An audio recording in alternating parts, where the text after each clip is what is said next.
va continuer notre découverte des contraintes. Alors ici, on va utiliser une des contraintes, on va dire les plus utilisées à mon sens, c'est la contrainte Lookit. Alors on a déjà vu deux manières d'aller chercher les contraintes, c'est-à-dire ici via le menu situé en haut, ou bien en allant directement créer les contraintes à cet endroit. Sachez que vous avez aussi la possibilité via le menu radial, en appuyant sur C, Rig, Constraint. Et vous retrouvez comme ça les contraintes principales. Bon, maintenant c'est à vous de choisir la manière de fonctionner.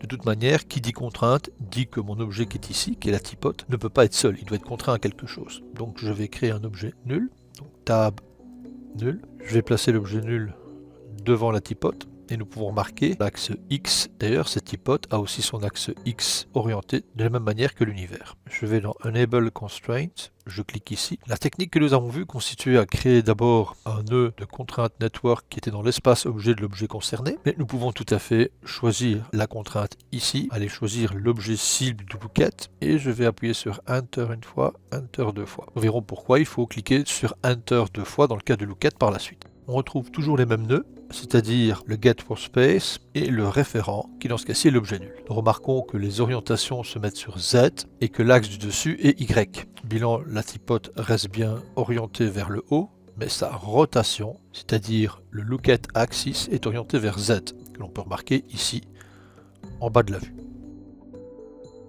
Je vais donc choisir le X+, pour qu'il soit orienté vers le X, et ce par rapport aux valeurs positives. Si vous faites X-, il est évident que c'est inversé. Je vais ici appuyer sur S pour être en mode sélection. Je vais sélectionner l'objet nul et appuyer sur T de déplacement. Si je déplace l'objet nul sur les différents axes, nous voyons que la typote est contrainte à suivre l'objet qui se déplace. Observons quelques paramètres intéressants, voire qui ont même leur importance dans le cas du Lookit. Je sélectionne mon objet nul, je sais que ma typote suit, je vais placer l'objet nul à cet endroit, le placer ici et tourner, et nous remarquons que la typote a tendance à basculer lorsque sa cible de Lookit passe certains niveaux d'orientation angulaire. Pour éviter ce problème, nous allons retourner dans Typote, aller dans les contraintes, aller sur le menu Lookit.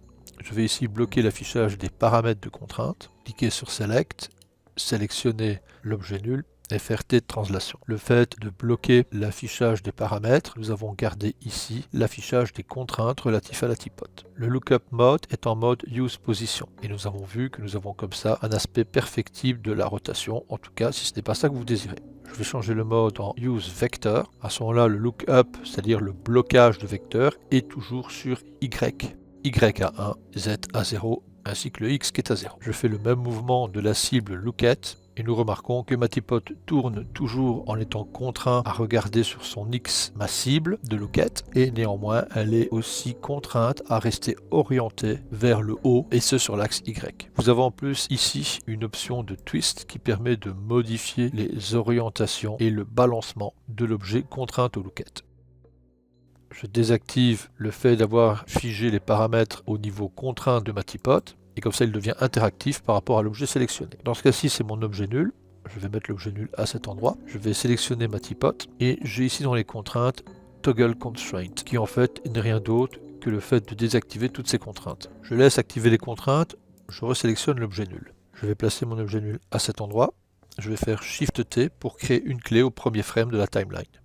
J'avance et je vais créer comme ça une succession de clés et de déplacements sur la longueur de la timeline.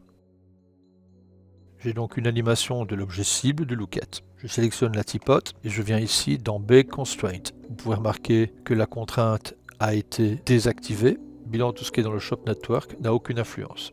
Je vais donc le supprimer. Mais si je reviens au niveau espace objet, je vois que tous les mouvements ont créé des clés sur les valeurs de rotation de l'objet qui subissait la contrainte. Et si je fais play, je retrouve comme ça mon animation qui est bakée maintenant en mode keyframing.